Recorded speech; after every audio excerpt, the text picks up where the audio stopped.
So I was sitting here and I was thinking, it feels like an age ago that I was watching Ronaldinho lob David Seaman in the World Cup. It feels like an age ago when I was watching, let me not say a prime Ronaldo, but a top quality, still world class, Ronaldo scoring, in the final. It feels like an age ago when I was watching the likes of Roberto Carlos score that amazing free kick. It feels like an age ago when I was watching the likes of Ronaldinho, Rivaldo, Adriano, Cafu, Kaká, even the underrated players, Edmilson, Gilberto Silva, Lucio, Zé Roberto. Like, we're talking prime Brazil, guys. Prime Brazil. This ain't no dibby dabby thing. Do you get what I'm saying? Like, this isn't, with no disrespect to the current crop of players, but we're not talking Lucas Paqueta. We're not talking Bruno Guimaraes. We're not talking, I don't know, Rayan. We're not talking Cunhas and heck. I remember when they had Richarlison up front as the number 9. Like, we're not talking that kind of era. We're talking prime Brazil. It feels like it was years ago, and all of that samba and Joga Bonito football is done. It's complete and utterly done, and it's a sad sight to see, really and truly. Such a massive nation like Brazil. We've just seen them get knocked out. Well, I say just, but we watched them get knocked out of the World Cup by Norway. This is a team that ain't qualified for the World Cup for yonkers. Now, no disrespect to both teams, in that kind of regards, but to see, Brazil kind of go out like that, like it was kind of at a whimper. And let's keep it a buck. It's not like they were, flying through qualification. It's not even like they were flying through this tournament, during their first game against Morocco, and then kind of obviously them beating the Haitis and the Scotlands. And you thought, all right, we expect you to kind of do that. Those are like friendly games, really, to you guys. And then, you get to the knockout stages and then you're out. And, watching Neymar, saying that he's going to retire. I don't know if that's been confirmed or anything like that. But even still, his, Brazilian career. I'm not Brazilian, and and I guess I'm not really locked into Brazil's national team in that kind of sense. So I don't know what the general consensus is when people talk about, Neymar and his international career, because of course it started so brightly, with a player like him. You thought this was going to be the savior. And to be honest, he was kind of seen like that, because he came through during a period of time when the old guard, it was like, all right, they're kind of done, it's finished. We need something new. And listen, Neymar's career and Neymar's Brazilian career, I guess, are two different things, because Neymar, the player and the talent that we kind of saw, of course. Now, you can't rest everything on one person's shoulders. And I think, listen, he ain't Pele, at the end of the day, but ultimately, Brazil that I remember, and again, I can only speak from my kind of experience. And even when you watch all the old videos, the highlights, and you hear people talking about like the Zicos, the Garinchas, and players of that kind of Romarios and stuff like that. Brazil have always had like a cohort of individuals, within their team, within their kind of makeup. And what we've seen, if I'm being honest, I mean, if you want to go all the way back to probably really since their last World Cup victory. But you know what? Let's even just say since 2010. So we're talking 16 years, we've watched of Brazil in these kind of international tournaments, specifically, the World Cup. When I've watched them, it's just been like, they just don't have enough. And it's so crazy to see. And listen, everyone's got theories. I got my theories. You probably got your theories watching this video. And listen, I don't know what's right. I don't know how to change it, how to fix it. It's just really to, I guess, delve into it, I guess, a little bit to try and understand like what it is. Because one of the main things that some people obviously talk about is, Brazilian players, right? Now, as I mentioned, Ronaldinho's, Rivaldo's, Ronaldo's, Kaká's, etc., right? People talk a lot about those kind of players and what they were prior to coming to Europe. So players like Martinelli, Vinicius Jr., again, Lucas Paquetas, all of these kind of players. And it's not to pick on these kind of players, right? Listen, they're good in, I guess, in their own kind of right, but they're not Brazilian good, and unfortunately, it's a massive name and massive country to live up to. This is not a small nation. This is not a nation that is not known for winning things. I'm sure they're 5-time winners, of the World Cup, I believe. If not, I could be potentially wrong. So apologies, but I'm sure it's 5 times. And, you look at that and you think to yourself, yeah, this is a massive, massive nation. This is one of, if not the top nation, when we're just talking about, just trophies, this is probably the top nation, out there. So when I watch them now, and that conversation about, the players coming to Europe, at quite a young age, again, Endrick, another player who's kind of come here, Esteval, of course, he didn't come to the World Cup, obviously, due to injury, but again, another player that's come to Europe at a very, very early kind of stage. I don't know.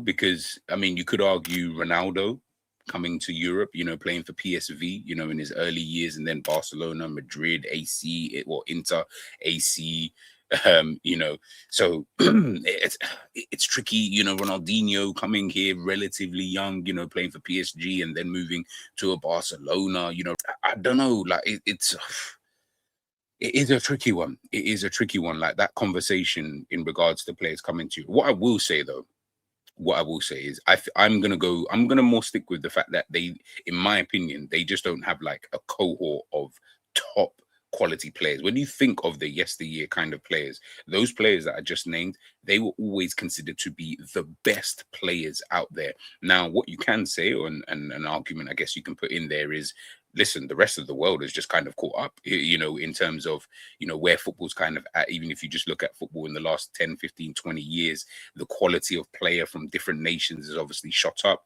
I think quite a lot of factors can get played into there. You look at the Spain teams and, the kind of players that they have, obviously Lionel Messi coming through, Cristiano Ronaldo coming through, all of these kind of different players have all come through during a period of time when maybe the quality of the Brazilian player, maybe I would kind of say maybe it just kind of leveled itself out. There was obviously, as I mentioned before, a lot of pressure on a player like Neymar again to kind of carry Brazil, by himself, and then Vinicius Jr. again to do the kind of same, Neymar's absence and stuff like that. But when I'm looking at the team and I'm looking at the players and I'm looking at, formation, the style, and you can see that. Listen, I've mentioned this with England, and I mentioned this with Spain, because they're the two kind of, in my opinion, obvious kind of nations and teams that you can maybe pin this on, or not pin this on, but you can kind of see the differences, right? I've always said with England, the one of the reasons as to why I've always felt that they've kind of failed is that England never ever played to their strengths of the players that they've had throughout the years, in terms of, as a nation, what is your style of football? What makes you you? Ultimately, right? Spain, listen, before Spain was the Spain that we know of today, right? The team that everybody, just automatically picks to win tournaments. Before that, it's not like they were pulling up any trees. You know what I'm saying? But prior to, going on that kind of run, 2008, 2010, 2012, where they were just the best nation probably I've ever seen in mind, even more so than that Brazil team, right? When I was looking at it on the face of it, let's not act like the Raul, the Morientezes, the Mendietas, and all of these kind of players like Hierros and that they weren't winning trophies prior to that. And again, it's a bit like England. I looked at them and they're not playing to their strengths. Now, maybe they didn't know what those strengths was. I don't know. Maybe really did have to wait until Pep Guardiola came in and then completely just changed it, massively for the nation as a whole. Maybe that's what it took. Maybe England needs something like that potentially, and maybe Brazil need something, like that, because I guess you can look at that and you can think to yourself, you were a nation where, as I mentioned, the samba, that it's the fun, it's the flair, forget even having the best players in the world, even though they did, have Ballon d'Or winners just in their teams and stuff like that. It was more purely about, the style of football that I think they brought to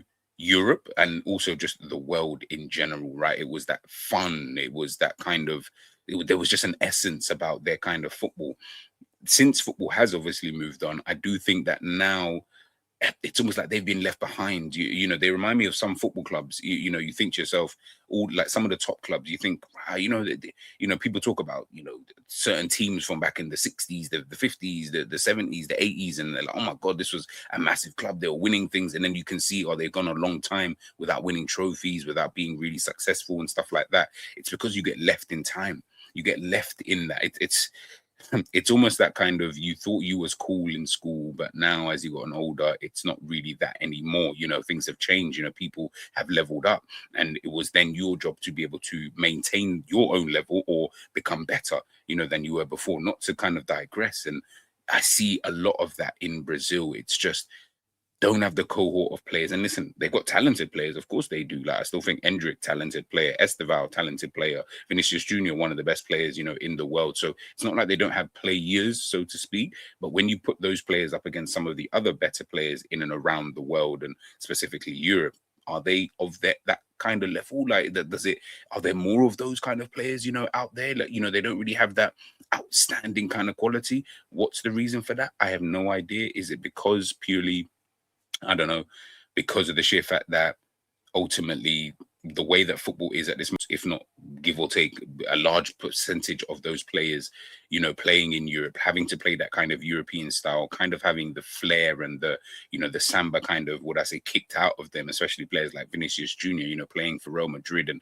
you can see that people don't want to see that anymore. Even Neymar, when he was playing in France, people don't want to see that anymore. But back in the day, we wanted to see Ronaldinho doing the tricks and the flicks and stuff like that. He's getting kicked. Of course he was, played by people like Gattusos and stuff like that, of course. But we wanted to see that. We wanted to see Ronaldo step overs and finish. We wanted to see the kind of acrobatic goals that Rivaldo, would score. We wanted to see the mazy runs, from Kaká. We wanted to see all those kind of things. Whereas now it almost seems like the individual aspect of the game has almost been kicked out of just football in general. That's not necessarily a Brazil problem. That's would I say, quote unquote, football problem, because we cuss. We're vexed when we're seeing Turkey doing a little 1-2 kick-ups on the side kind of thing, and it's disrespectful and stuff like that. That was never seen as disrespectful, ever. That was what the crowd came to see. They didn't care about no tactics, no 4-3-3 and passing here and triangles, and we didn't care about that. Not to say that those things weren't even happening, but we cared more about the individual side of the game. And I just think that for Brazil, they've suffered massively, I believe, because of that. I mean, you then get in a manager like Carlo Ancelotti, and listen, Ancelotti, absolute legend. Do I think it was the right move? I think they tried to do in England, where you get this guy in because he is who he is. He's good in cup competitions, tournament kind of football. They've obviously got that pedigree, and you hope that that can obviously lead you to players to really go out there and do that. That's going to, prove, massively difficult. So when I think of Brazil, man, it's honestly, man, it's a sad sight to see when I'm looking at Brazil, man. They are just so far away, and again, I don't know how they get back to it. I've heard a lot of Brazilian, the legends. I've heard Cafu speak quite a bit, him talking about what maybe they could do, what they're missing, and stuff like that. I've heard R9, I've heard Ronaldinho, Roberto Carlos. I've heard all of them. These are the guys I grew up on. You know what I mean? So I've heard all of them speak about what it is that Brazil kind of need to do in order to get back to that kind of, we are the best nation out there, because that is the reputation that they're kind of built upon. But I don't know. I really, really don't know. Maybe they're gonna have to start, really start from the ground up. I do think they may have to take a leaf from Germany.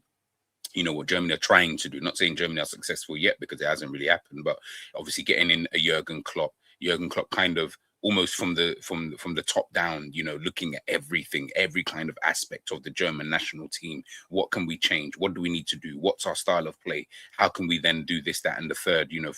From the under 15s all the way, to the senior team. We need everything to kind of be at a certain kind of level. We need everything to almost be the same, so that it's all a seamless kind of transition. Difficult because it's national team football. It's not club football. There is a different element. You're not with your national team that often throughout a year as it is. You're obviously going to be with your club a lot more. Every club plays a different style of football. Every club has got a different manager. Every club has got a different kind of ethos. To then having to bring that, over to, national team is going to be difficult. Hence why I've always said Spain, it was just like a match made in heaven, because you had a large majority of those players played a specific style. You then bring that specific style to the majority, the other players are just added into it. Whereas with other nations, you could kind of see, hence why other nations weren't so dominant, like a Spain, for example, at that period of time, because it's all individual stuff. England obviously being the main one, you got all of these top players: Gerrard, Lampard, Rio, John Terry, Ashley Cole, Sol Campbell, David Beckham, etc., etc. They all play for different kind of managers, right? And some obviously play for like Manchester United, at the time and stuff like that, but they're not playing Manchester United style of football. If they were playing Manchester United style of football, that potentially could have worked, but you're not playing that. You're playing whatever Capello wants to do, whatever Sven-Goran Eriksson wants to do, and etc., etc. And I think with Brazil, it's almost the same kind of thing where you're because of what you were actually good at and what you were the best at, which was the flair and the entertainment part of the game. And I can still maybe say, I mean, Lamine Yamal's, and you've now got the Cherkis and people of that kind of ilk. But let's just say they are the best at it, right?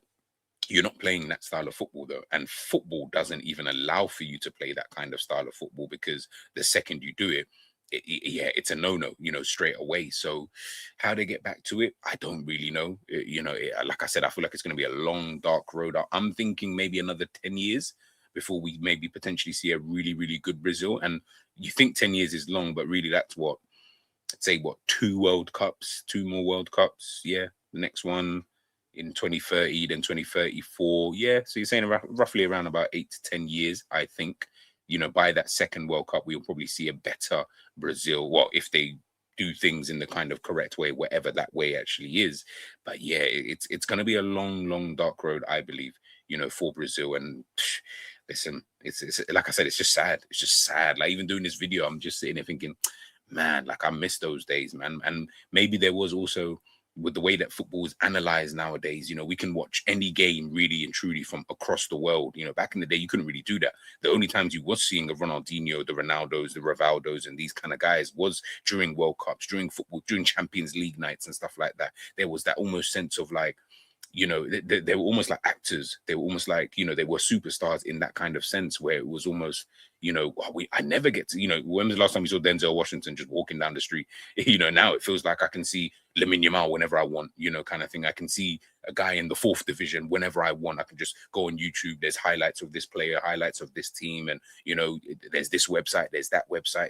It's all accessible. Whereas back in the day, there was that kind of sense of we don't even know. And I even feel like, obviously, just because of it being back in the day, even the technology wasn't even really there to really see what these guys were really about. And now you can do that in an instant. You got teams who can watch, like I said, you got a Premier League team that can watch a team in the 4th division of Estonia if they really wanted to, to find out about a player.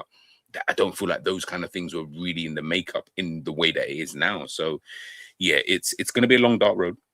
It really is going to be a long, dark road, for Brazil. Like I say, I'm giving it 10 years before we really see, like, potentially Brazil getting back to what they need to do. I really do think it just needs to be a complete and utter shake-up. Completely. I'm talking a new manager in. I like Felipe Luis, actually, to be fair, but someone like him, someone who can just, cool, we can start from the ground up, and we're going to work it literally from the under 10s all the way up to the senior team. This is exactly what we're going to do as a nation, and this is our style of football. This is what we want to implement in our style of football, in our football in a general sense, in our nation, and then we're going to move forward with that. I think do that. Yeah, I think maybe we might potentially get the Brazil, potentially of old. But if you don't do that, then yeah, I think you're in for a long, long heartache, of just me being 50 years of age in the next however many in years, right? Like, then talking about, man, I remember Ronaldinho and blah blah blah. Yeah, it's gonna be sad. It's gonna be sad, man. But let me know your thoughts, man, on Brazil. What do you think? I think that's the question I'm going to ask. What do you guys think Brazil need to do to get back to, where they were at as a nation, man? Let me know your thoughts in the comment section, people. And I'll catch you guys soon. Peace.